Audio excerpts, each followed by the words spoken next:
Sticking with their health care plan, why some blue dog Democrats say they're the ones getting stuck. Reaction now from a former blue dogger who said, you know what, I am now a Republican.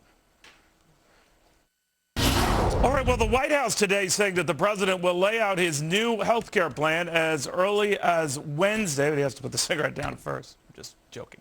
Anyway, this after Speaker Nancy Pelosi more or less tells her fellow Democrats they may have to fall on the sword for it. Why are we here? We're not here just to self-perpetuate our service in Congress. We're here to do the job for the American people, to get them results. I wonder if she thought her job was on the line. Would she feel that way? Anyway, my next guest is a former Blue Dog Democrat who just turned Republican and is glad he did. Alabama Congressman Parker Griffith joining right now.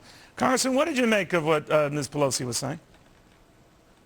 Well, I think Speaker Pelosi is begging the point here. It's a bad bill.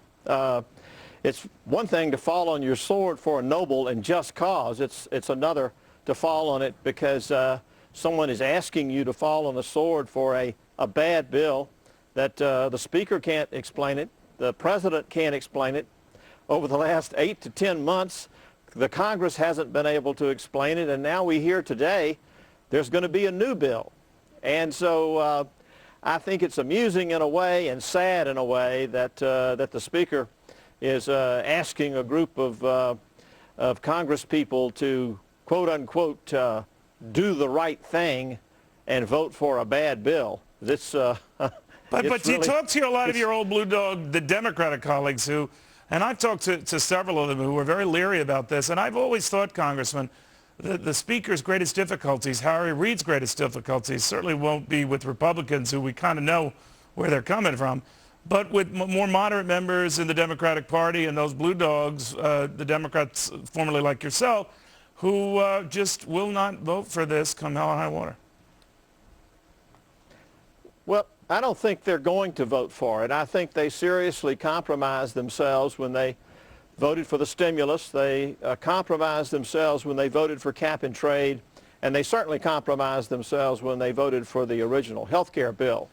So as the bill has come back around and we've had an opportunity to really understand that no one understands the bill and that it is going to add $1 trillion to the debt and that it's going to increase the cost of health care not only for our Medicare recipients but for our small businessmen and women, we don't like the bill.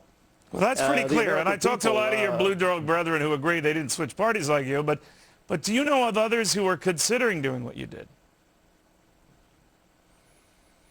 I think there are a lot that are considering not voting for the bill. Now, whether they would be considering switching parties, I don't know. I would certainly encourage them to understand that in this environment, the Democratic Party has no room for a moderate or a conservative individual.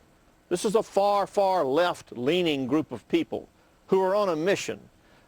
They've heard from the American people, but the American people are of not any great significance to them. The American people have said, stop this health care bill, start over again, and we can get a much better bill. But that's falling on deaf ears. To put it mildly. And Obama can't hear the American people. Speaker Pelosi can't hear the American people. But many of the Blue Dogs need to hear the American people because if they don't hear them, they won't come back next time. And that is an issue we're going to be exploring 1 hour from now on Fox Business. How many more bolt in the party?